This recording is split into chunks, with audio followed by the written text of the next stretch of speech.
Eleitoral, senhores advogados, senhores servidores, profissionais da imprensa, todos que nos acompanham.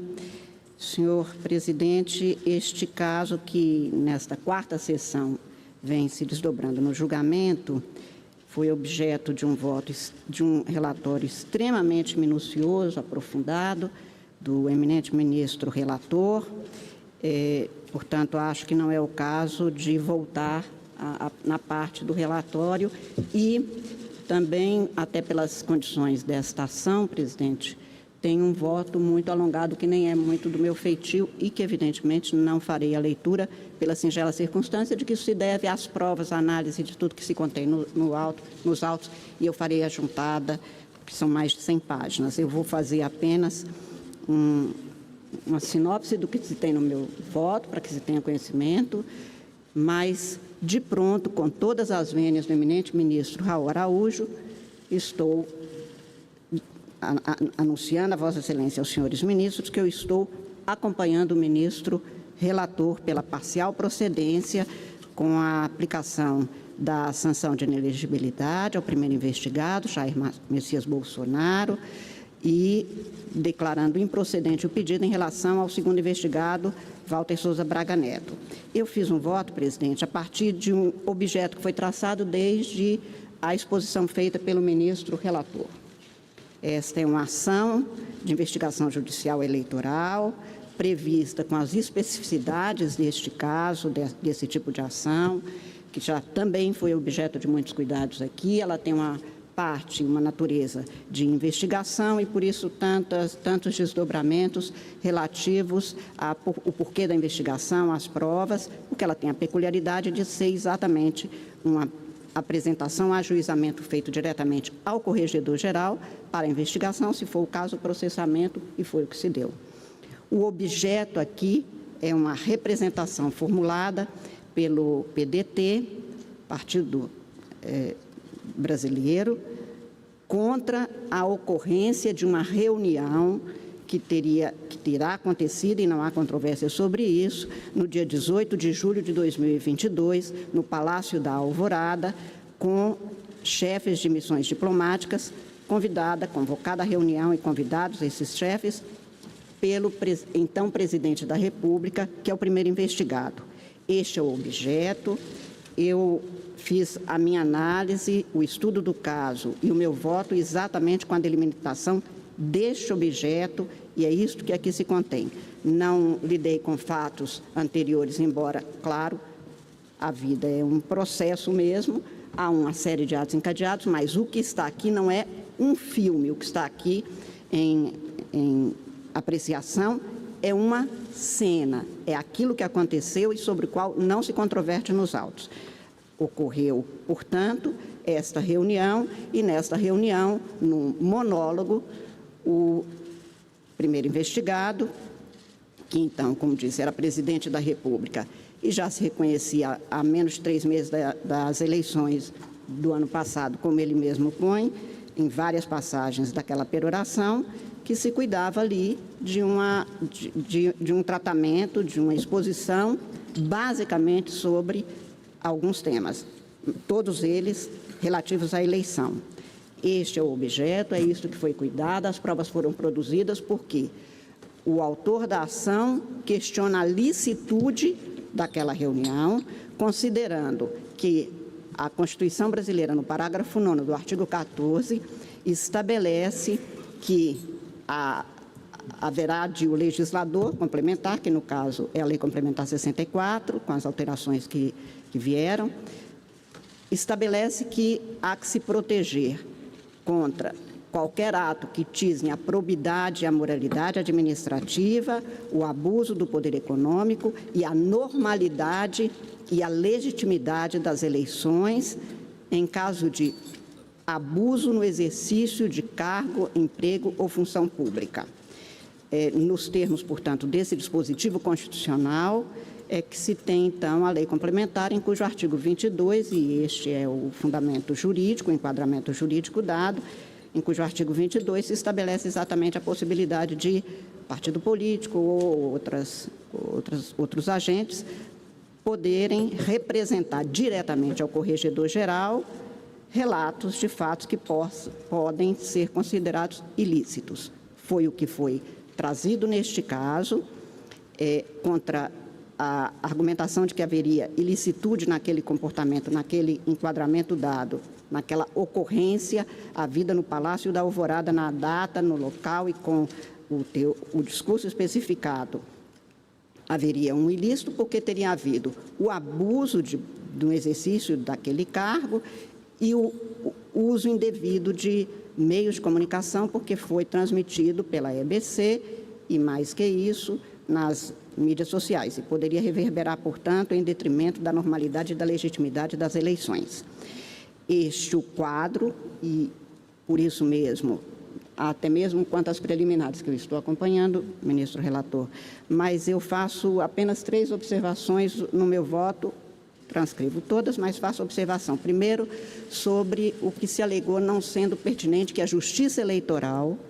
tratasse deste assunto, fosse competente para esta impugnação, este questionamento. Quanto a este dado,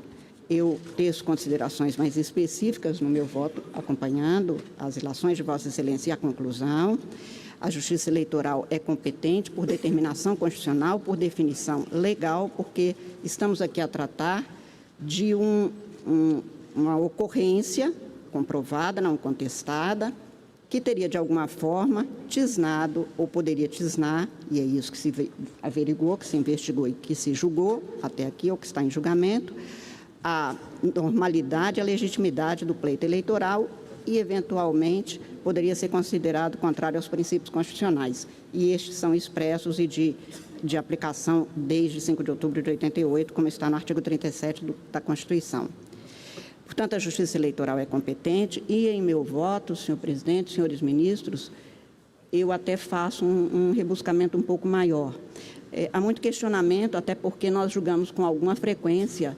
esse tipo de ação, basicamente em relação a casos ou municipais, que se dão nos municípios, e até mesmo estaduais. E claro que é sério, é grave como todo julgamento, porque um eleitor precisa de saber por que ele poderia ter votado ou por que ele votou, e neste caso não foram poucos os votos, quase 50 milhões de votos não são poucos, é preciso saber por que estamos julgando e como estamos julgando. Estamos julgando para cumprir um dever constitucional que é a jurisdição. Não se escolhe, não se quer, e não é boa nem fácil a função de julgar. Ela é necessária, e é neste sentido que a competência da Justiça Eleitoral é fixada e estamos desempenhando um dever. Também vi alguns questionamentos, não da parte da defesa aguerrida, e devo dizer, muito eficiente defesa, do doutor Tarcísio, como é também a do autor, doutor Valber, que a Justiça Eleitoral não deveria estar a cuidar desse tema, considerando que já houve as eleições e que os eleitores já se manifestaram. Na sessão de terça-feira, o ministro relator já tinha feito referência a que, no Estado Democrático de Direito, é preciso ter aceitação e é preciso ter, e mesmo aquela que é manifestada nas urnas, mas é preciso ter cumprimento do direito, senão não se teria um Estado de Direito. E o papel do Poder Judiciário é basicamente este, segundo o modelo estabelecido em lei. Não é escolha, não é decisão do Judiciário. O Judiciário aplica a lei. Nós já tivemos modelo, presidente, até 2010, em que a pessoa poderia, até mesmo numa prisão, ser eleito. Era essa a lei e era aplicada. E só para fazer a lembrança deste estado de normatividade que nós tínhamos, em 2004, um suposto ou que tinha sido denunciado como mandante de 3 crimes de homicídios de fiscais do Ministério do Trabalho e um motorista foram assassinados. O suposto mandante ou denunciado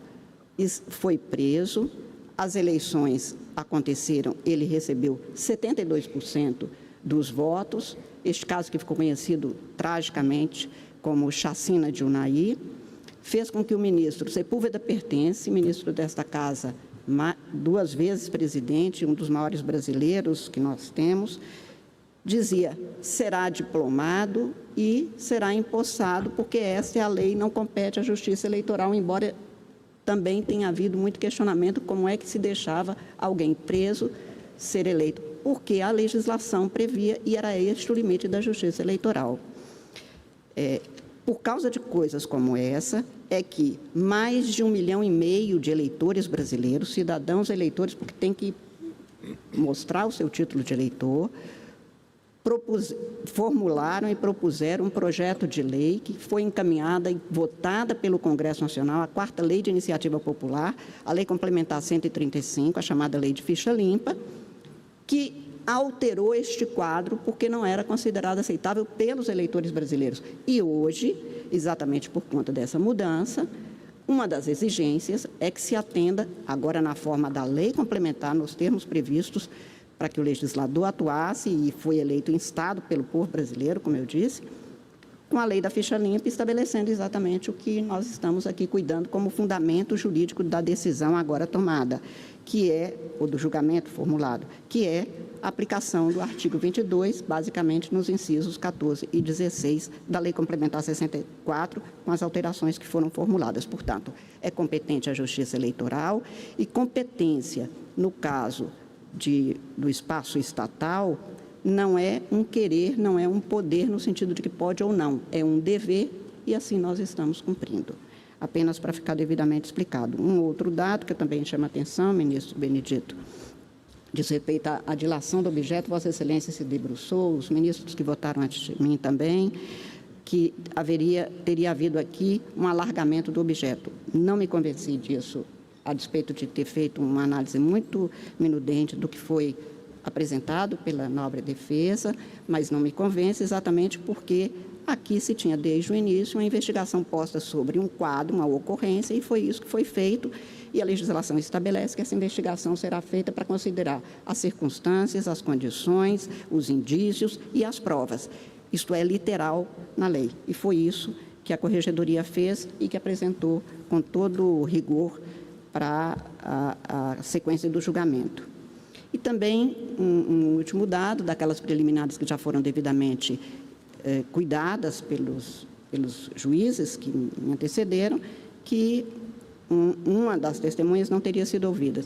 Em primeiro lugar, não se comprovou a imprescindibilidade dessa testemunha. Em segundo lugar, nós temos uma legislação e uma jurisprudência amplamente, fortemente consolidada, no sentido de que o juiz haverá de verificar a pertinência das provas que são requeridas, até porque, senão, alguns julgamentos não acabariam nunca mais se fosse ficar à vontade, ao luto de uma das partes. Enfim, eu estou acompanhando nas preliminares, senhor presidente, o ministro relator, faço isso pormenorizadamente, com detalhamento no voto.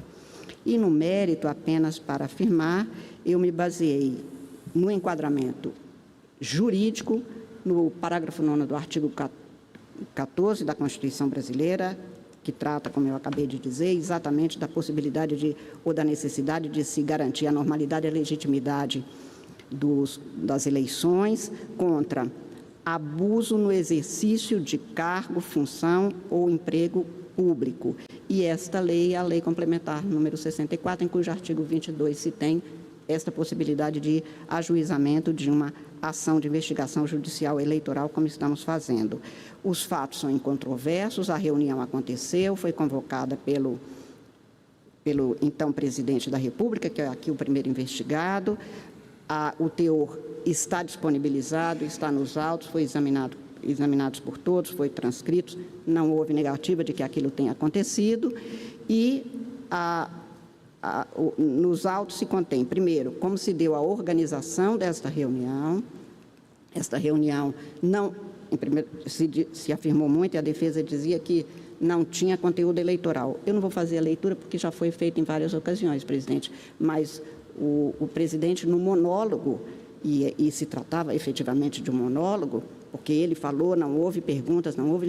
inscrição para perguntas, foi apenas uma exposição. Nessa exposição à vida, se tem exatamente que teria havido a convocação no dia 13 de julho, quarta-feira, para a segunda-feira, quando se deu a reunião. Não se contou, e se fala muito neste caso, que houve no discurso muitos ataques ao Poder Judiciário, basicamente na figura de alguns dos seus integrantes, dos ministros do Supremo Tribunal Federal e deste Tribunal Superior Eleitoral, mas até mesmo a leitura e o estudo dos autos mostra que sequer o Poder Executivo, os órgãos do Poder Executivo foram respeitados. Por decreto, por norma expressa, a organização desses eventos se dá quando se trata de ato de governo, exatamente ao Itamaraty. E perguntado, e já foi lido aqui mais de uma vez, o então ministro das Relações Exteriores, Carlos França, diz que não sabia, não participou, que apenas foi instado para oferecer tradução. Enfim, esta organização se deu por um grupo que seria um grupo pequeno, ligado ao então presidente da República, com um objetivo muito específico que fica claro no sentido de apresentar no seu monólogo o que lhe parecia apropriado, a despeito de nem sempre o que parece uma coisa é lícito, principalmente quando se tem a comprovação objetiva, formal e contundente de que se tratou de um monólogo no qual se teve a autopromoção, que é comprovada pelas transcrições que foram feitas e aqui lidas no voto do ministro relator, também ontem no voto do ministro Floriano, também no meu voto estão transcritos, quando se diz o Brasil está voando, etc. Já estávamos há praticamente 3 meses das eleições, como o primeiro investigado repete. Há referências que também aqui já foram repetidas de desqualificação do Luiz Inácio Lula da Silva, que seria o adversário nas urnas do primeiro investigado. Houve agravos contundentes contra o Poder Judiciário, a desqualificação do Poder Judiciário, um ataque deliberado com a exposição de fatos que já tinham sido também objetiva, formal e profundamente refutadas por este Tribunal Superior Eleitoral. Os ataques ao Poder Judiciário se deram com nomeação de alguns dos ministros, como os ex-presidentes dessa Casa, ministro Roberto Barroso e ministro Luiz Edson Fachin, e também a Vossa Excelência, presidente, de uma forma extremamente grave e contundente. É preciso que se saiba que a crítica feita ao Poder Judiciário e a crítica feita a nós, juízes, ou a todo servidor público, acontece, e aí eu posso falar de cátedra, porque nos últimos tempos nós temos sido fustigados com toda acidez, com todas as críticas. E a crítica faz parte. O que não se pode é um servidor público, no espaço público, no equipamento público, com divulgação pela EBC e pelas redes sociais oficiais, fazer achaques contra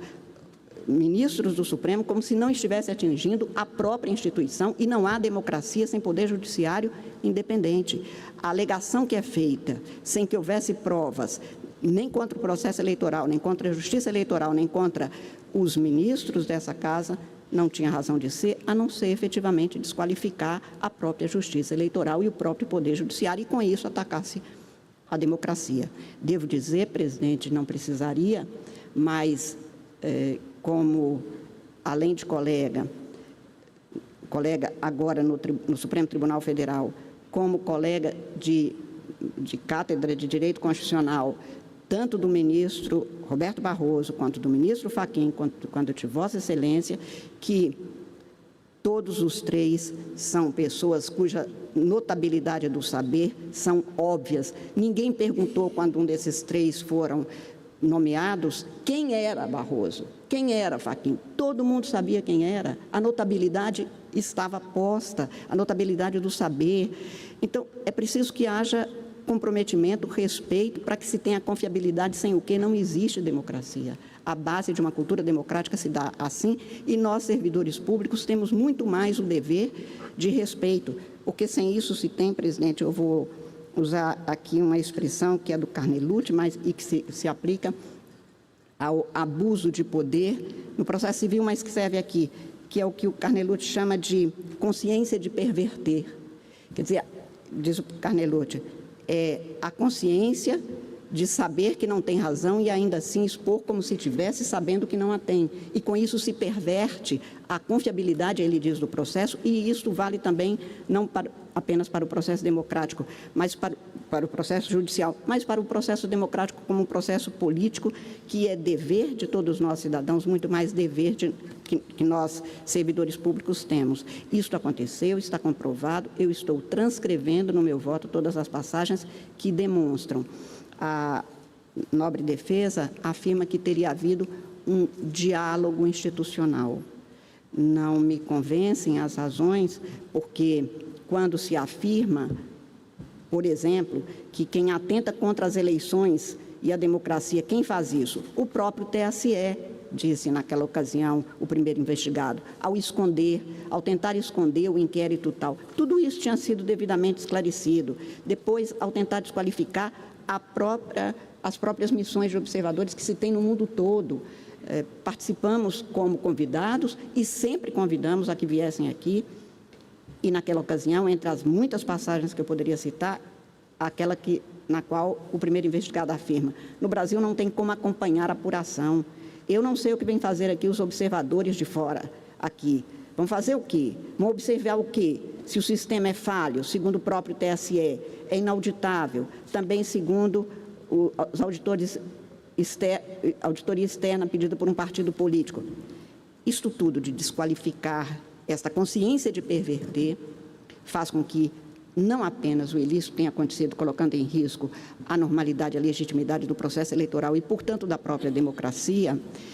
mas isto foi divulgado, ou seja, com o uso indevido dos meios de comunicação para solapar a confiabilidade de um processo sem o qual nós não teríamos sequer o Estado de Direito, porque a Constituição não se sustentaria, presidente.